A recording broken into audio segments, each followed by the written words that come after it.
जिसकी बात करते करते कभी कभी रूह कांप जाती है, कभी कभी गला रूंध जाता है। लेकिन अखबार उठाओ और बिहार से रक्त रंजन की तस्वीर ना आए, यह हो नहीं सकता है। 2025 का यह वर्ष है। आजादी के 7 दशकों से ज्यादा बीत चुके हैं और आज भी दिन दहाड़े हत्याओं का सिलसिला बिहार में जारी है। असलियत यह है कि बिहार की हत्याओं से यह देश दहला हुआ है। और बिहार में न सिर्फ कारोबारियों की, जिस पर अभी मैं विस्तृत चर्चा करूंगी, लेकिन जो महिलाओं के साथ हो रहा है। मैं बोल नहीं सकती हूं कि जब मैंने मुजफ्फरपुर की उस खबर का पढ़ा जहां पर 20 चाकू एक बेटी को मारे गए और वो 8 घंटे तक अस्पताल के बाहर पटना में इंतजार करती रही इलाज का और उसने दम तोड़ दिया, क्या बीती होगी इस देश की आधी आबादी पर। क्या यह देश महिलाओं का नहीं है?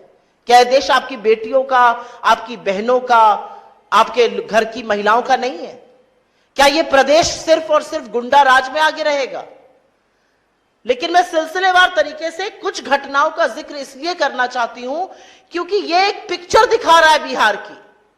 यह दिखा रहा है बिहार में दिन दहाड़े क्या हो रहा है। न बच्चे सुरक्षित है, न महिलाएं सुरक्षित है और न कारोबारी सुरक्षित है। हम इस मंच से कई बार बेरोजगारी पर, पलायन पर आवाज उठा चुके हैं। कौन करेगा आखिर निवेश? जो नौकरी बनाने वाले लोग हैं, जो धंधा पानी करने वाले लोग हैं, अगर उन कारोबारियों को चुन चुन के मारा जाएगा और सरकार हाथ पर हाथ धरे बैठी रहेगी और दिन दहाड़े बिहार में रक्त रंजन होगा, लहूलुहान होंगी यहां की सड़कें, तो कौन आकर करेगा निवेश बिहार में? कल की खबर, बालू के कारोबारी रमाकांत यादव जी, उनके घर पर उनकी गोली मारकर हत्या कर दी गई। इसके पहले उनकी भाई की हत्या कर दी गई थी। गोपाल खेमका जी, इस केस ने दुनिया भर में यह तस्वीर पहुंचाई है कि बिहार में कानून व्यवस्था पूरी तरह से दम तोड़ चुकी है। मगध अस्पताल के मालिक, जिस तरह से उनकी गोली मारकर हत्या हुई और उससे पहले उनके बेटे की हुई थी। अंजनी सिंह जी, पटना के जमीनी कारोबारी, उनकी जिस तरह से रात में बदमाशों ने गोली मार के हत्या कर दी और हाईटेक हथियार लेकर अपराधी चल रहे हैं।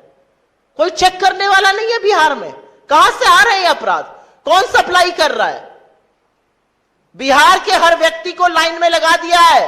अपना प्रमाण पत्र दिखाओ, अपनी पहचान दिखाओ, अपनी नागरिकता सिद्ध करो। लेकिन अपराधी बेधड़क है, अपराधी बेखौफ है। अपराधियों के पास हथियार कहां से आ रहे हैं यह पता ही नहीं है। रजी अहमद उर्फ नन्नू मियां, मालेगांव के रहने वाले जमीन कारोबारी, उनकी हत्या।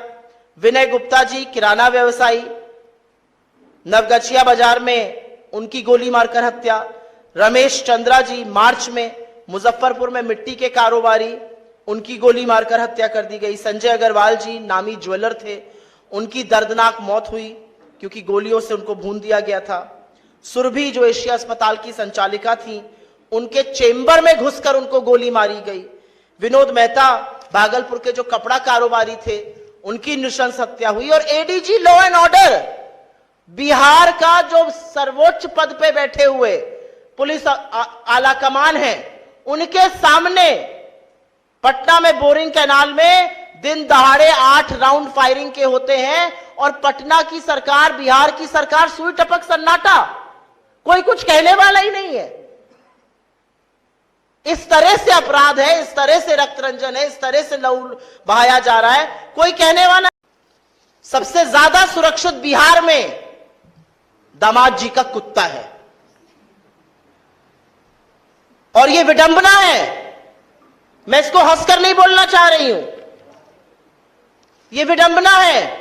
सांसद जी का कुत्ता खो गया था, सारे जिले का पुलिस और प्रशासन जुट गया, कुत्ता मिल गया। मुझे कुत्तों से बहुत प्यार है, खुशी हुई मिल गया। लेकिन इसी तल्लीनता से, इसी प्रतिबद्धता से काश आप बिहार के बच्चों को, बिहार की महिलाओं को, बिहार के युवाओं को, बिहार के कारोबारियों को बचा पाते। मुझे कोई आपत्ति नहीं है, कुत्ता मिल गया, अच्छी बात है। लेकिन सारा प्रशासन जुट गया तो कुत्ता मिल गया।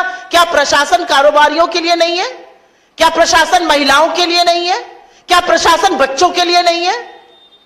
किसके लिए चल रही है ये सरकार? ये सरकार कुछ दामादों के लिए चल रही है जिनकी आयोगों में भर्ती है, जिनके कुत्ते खो जाते हैं। ये सरकार उनके लिए चल रही है जो कि लगातार अपराध कर रहे हैं, उनको संरक्षण मिल रहा है, वो दूसरा अपराध करते हैं, क्योंकि सरकार शूटर को पकड़कर अपनी पीठ थपथपाती है। अभी जब मैं बोल रही हूं तो मुझे यह संज्ञान में ला रहे हैं कि आज बीती हुई रात को पटना में किराना कारोबारी की गोली मारकर हत्या कर दी गई। पटना बिहार की राजधानी है और पटना की सड़कों पर गोलियां ऐसे चल रही हैं जैसे बच्चे कॉल ऑफ ड्यूटी गेम खेल रहे हो वीडियो पे। ये कैसे स्वीकार्य है और ये कैसे माना जा सकता है? और सुशासन की जो बात करते हैं वो बताएं कि बिहार जो है वो अपराध और रक्त रंजन से